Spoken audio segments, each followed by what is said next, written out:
and I will talk to you today about gender discrimination at work, and more especially about women.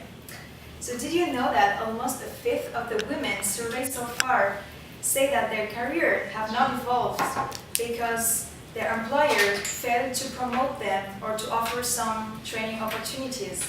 Did you know also that for a woman, when a man is earning $1, a woman is earning 77 cents.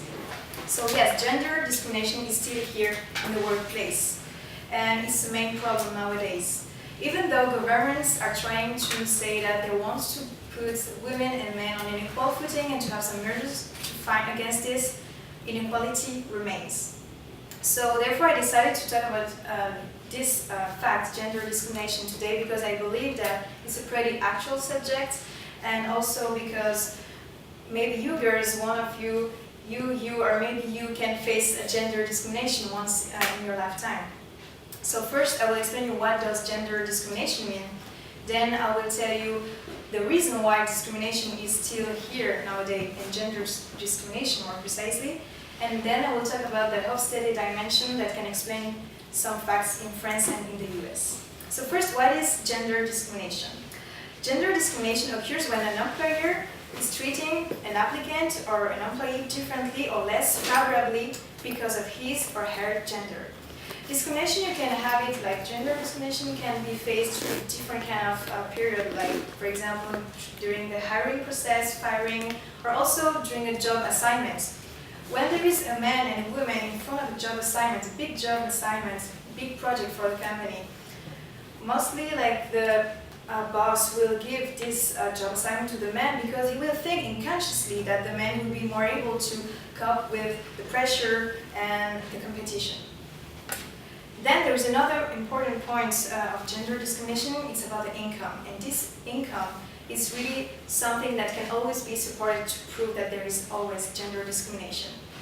As I said before, a woman is earning 77 cents when a man is earning $1. But as you can see on this map, it can depend on the states. I will just put the map so that you can all see. It depends on the state you come from. In some states it can be lower, it can be higher, so it really depends on the historical background of the state, of the values, how they consider the women inside their state. So it depends basically on the state and on the country. But what are the reasons that explain that women nowadays are discriminated against in the workplace? We can first talk about the major women and men major choice. According to the Huffington Post, men are 82% more likely to choose business, and women are 62% more likely to choose humanities major. And as we know, business has to do with higher income compared to humanities major. But when a woman wants to work in the business area, this is the main problem, because in the business context, business is the main word. So discrimination can appear because, yeah, as I say, it's the main words, and the characteristics of the woman itself, the woman who is turned to other, caring about the family, doesn't fit with this word. So unconsciously, the man who is working in the business doesn't clearly accept this. It's not conscious, it's unconscious. So that can be a problem for the woman. Then another point that can explain gender discrimination is the pregnancy. A study by the psychologists Shelley Carroll and Stefan Bernard proved that pregnancy can be a reason that can explain the gender wage gap. When you are a pregnant woman and you apply for a job, you will start with a lower salary than another woman who is not yet pregnant. You will also be perceived as less competent because the boss, unconsciously again, will think that you will be just focused on the baby you will have in the next months, so you will not be as efficient as another woman. And then you are less likely to be recommended, as I said, compared to a normal woman who is not pregnant. So why? Because pregnancy actually, in the employer or in the boss mind, has to do with maternity leaves. And maternity leaves has to do with a new hiring process. And when he has to hire someone else, it's a new cost, a loss of time and loss of productivity. So this is the kind of reasoning the boss will have in his mind. So why should I hire a woman who in the next 2 years has a chance to be pregnant? Why should I hire this man who has the same level, the same major? That can be a problem. Then I can talk about the Hofstede masculinity, femininity, as I said. Hofstede is an economist, and he explained that in some countries, there are some countries that can be masculine or feminine. Masculine would be where the social and gender roles are clearly distinct. So men will be really competitive, focused about success, and women will be much more focused and turn to others and focus on the family. Feminine culture would be where both men and women are considered a bit like as on equal footing, there is no main differences, and they both want the same goals in life. So I was really curious to understand what was France in the US, what was the difference, are they feminine or masculine? Actually, France appears to be feminine. We have a welfare system which is pretty efficient. If you got sick or if you have some disease problem, you will be paid back. Like the state will be here to take everything in charge. So that can be a feminine way because it's turning to others and it's taking care about the people in society. Then we have this 35 hours work week, holidays a lot, and then really focus on the quality of life.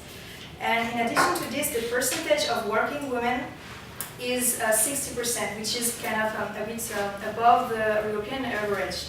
So therefore, France took some measures to protect these pregnant women in the workplace. For example, new mothers are paid their full salary during 16 weeks of their maternity leaves and 26 weeks starting with the third child.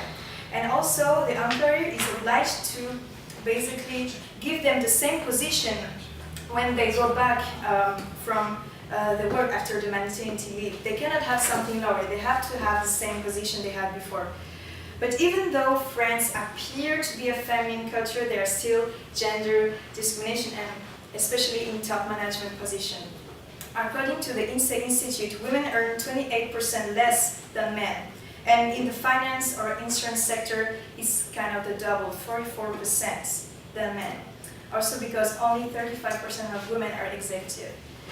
What about US? US tends to be a masculine society with a score of 62.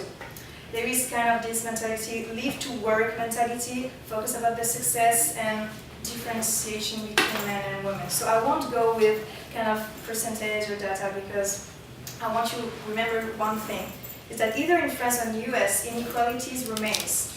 And there are always, especially in top management positions, these kind of problems you can always be confronted to. So today I explain you the concept of gender discrimination. I also talk about the reasons why and the different factors that can be faced and explain basically gender discrimination. And I also talk about aesthetic dimensions so that you can see where is France and where is the US in this kind of gender discrimination.